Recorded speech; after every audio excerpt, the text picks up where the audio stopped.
Hey, it's Garrett, It's Andrea. and welcome to the Daily Devotional. Yeah.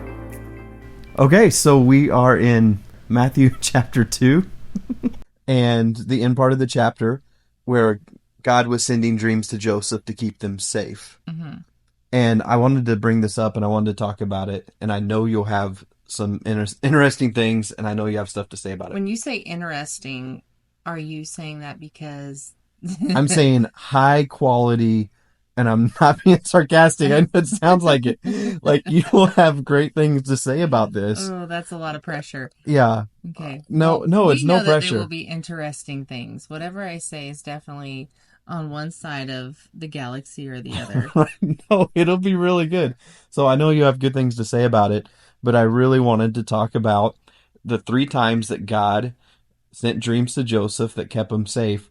And when we read about it, it happens super quick when we're reading. It's just a matter of a few verses. You can read this part of the story in like less than 30 seconds.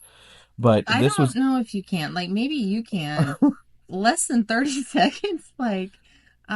Give me like a good 2 minutes to digest this. right. Well, Maybe we should read it and see who can read it faster. okay. No, Well, we're not or gonna do that. yeah, we can play it like listen to two times speed or something. I don't know. But it doesn't, the point is it doesn't take that long to read. And this was like a big part of Jesus's life, like Hmm. as a child, and was them on the move and in a lot of ways on the run. But God was giving dreams to Joseph the whole time, and Joseph had to be the one that was obedient to them.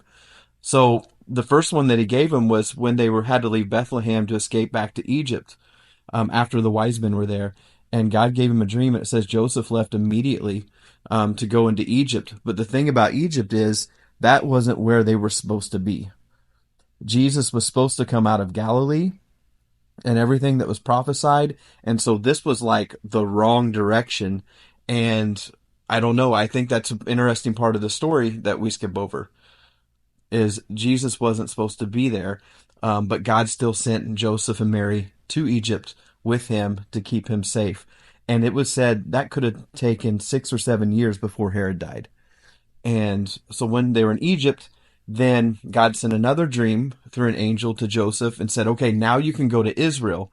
But they still weren't in the place in Israel they were supposed to be.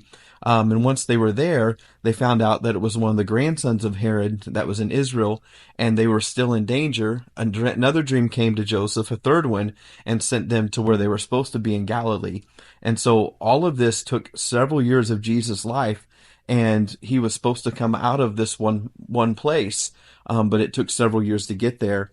And I don't know, I really like this part of the story. I like to dig into this because it it gives us a better understanding of like our day to day, and when we're waiting on God and think that He's late, he really might be doing things to help keep us safe. Hmm.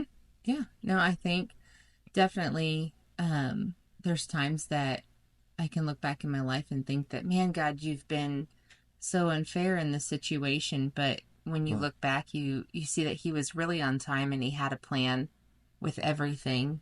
Um, Multiple things that we've been through where, um, you know, I don't necessarily want to go into all those situations, but um, we have been through quite a few things Right.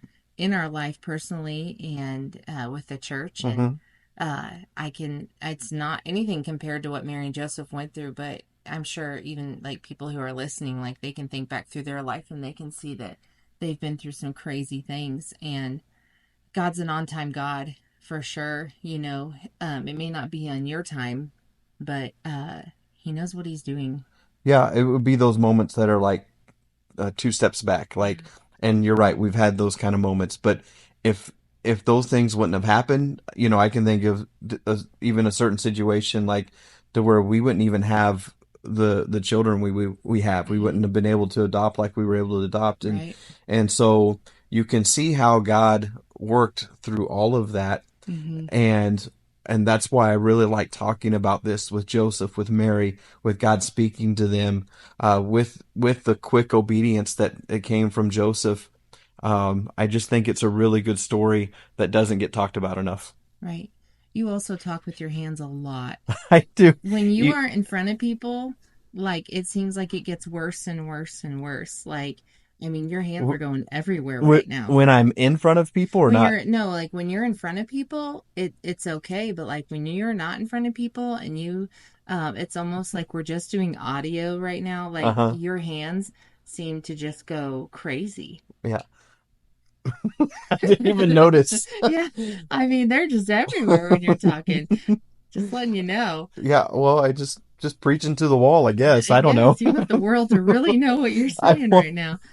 I'm just really excited about it, I No, guess. I don't know. it's good stuff. It's just funny to watch. Yeah. No. Yeah. So, no, I'm glad you can point that out. Like now you can see me in my living room just Yeah. moving my hands around. No, just one. Just one hand. Yeah, Oh, just one oh hand. my Anyway, gosh. Anyways, yeah. but anyway, I don't know. Do you anything else? No, I just think that's really the main point. Yeah. Like we just got to trust God for his being on time. Like he just is an on time God. Yeah, he really does know what he's doing.